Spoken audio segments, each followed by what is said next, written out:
Hi, everyone. I wanted to take a minute to introduce myself.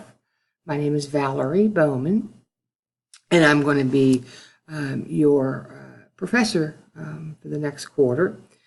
I just want to give you a little bit of background about me. I've worked in business and IT most of my career.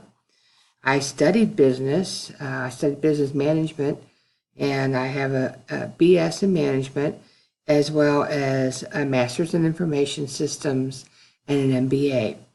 I started teaching a little over 12 years ago, and I just love it. Um, I'm here to help you, so please don't hesitate to contact me. I really look forward to getting to know you in this term. And if there's anything I can do, please reach out to me. Thanks.